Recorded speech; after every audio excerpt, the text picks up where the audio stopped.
Welcome to the Real News Network. I'm Jessel Noor in Baltimore. On Wednesday, thousands gathered at the National Mall to mark the 50th anniversary of the March on Washington, where Dr. Martin Luther King delivered his famous I Have a Dream speech. On the 50th anniversary of the I Have a Dream speech, President Barack Obama keynoted the week-long celebrations of the March on Washington. Here's a little bit of what he said. Because they marched, the Civil Rights Law was passed. Because they marched, a voting rights law was signed.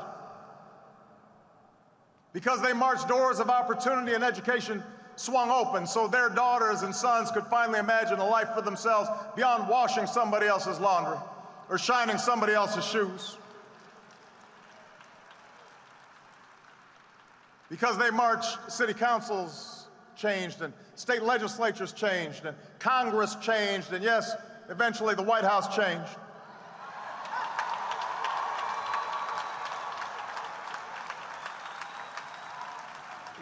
Now joining us to talk about the speech and the March on Washington and what it means today is Anthony Monteiro. He's a professor of African American Studies at Temple University in Philadelphia.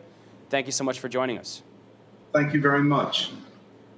So, Professor Monteiro, can we get your reaction to President Obama's speech and the clip we just played where he draws a direct line between the civil rights movement, King's speech, and his own presidency? Well, it was a very cynical effort to connect himself and his presidency to the legacy of Martin Luther King Jr. and of the great civil rights and Black Power movements.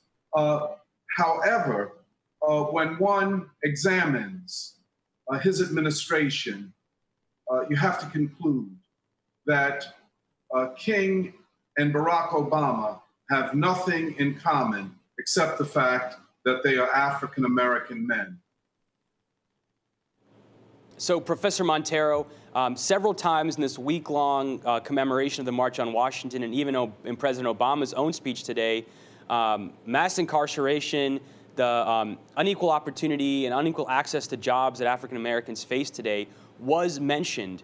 But what was not mentioned was who is responsible for carrying out these policies and even, in many cases, escalating these policies that are responsible for these phenomena. What's your response to that? Yeah, well, as usual, President Obama can mention the problem, but he can't mention solutions to the problem or adequate solutions to the problem. And they're very simple. I mean, for example, we know that part of the problem of the stagnating economy is that people don't have any money. Put money in the hands and pockets of working people and of poor people and of Black people. But his administration has been committed to saving the banks, saving the 1%, saving Wall Street, saving General Motors and Chrysler, and not doing a thing about the bankruptcy of Detroit or the extreme poverties in our big cities. So it's superficial.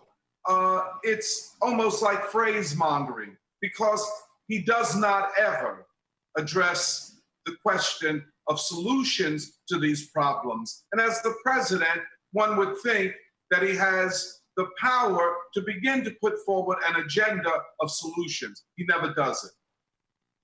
And one connection, one historical reference, I'd say, that hasn't really been raised or I haven't heard in this week of commemorations of the March on Washington is the influence of W.E.B. Du Bois on Dr. King's increasingly radical economic vision and the fact that W.E.B. Du Bois, he passed away the day before the March on Washington took place in 1963. He passed away on August 27th.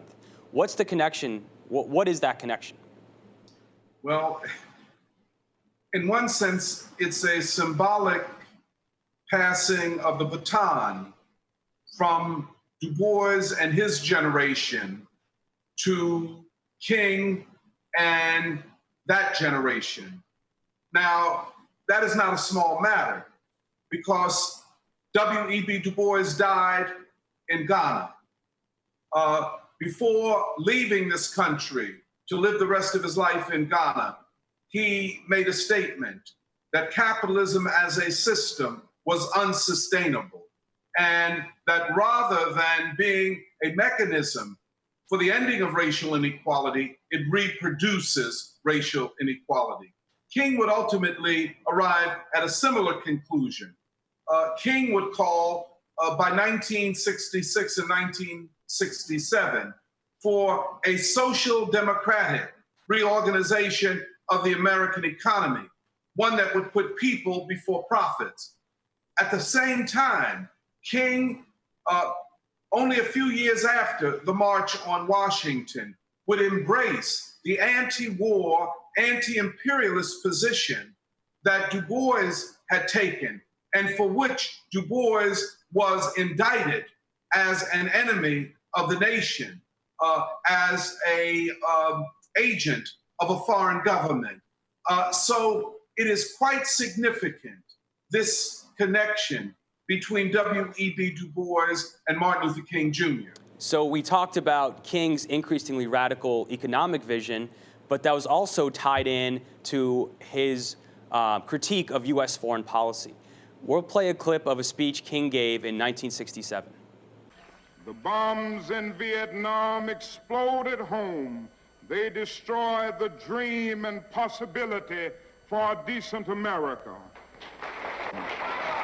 So, Professor Monteiro, that clip started, the bombs in Vietnam explode at home. Now, today, we could exchange Vietnam for Syria or Iraq or Afghanistan.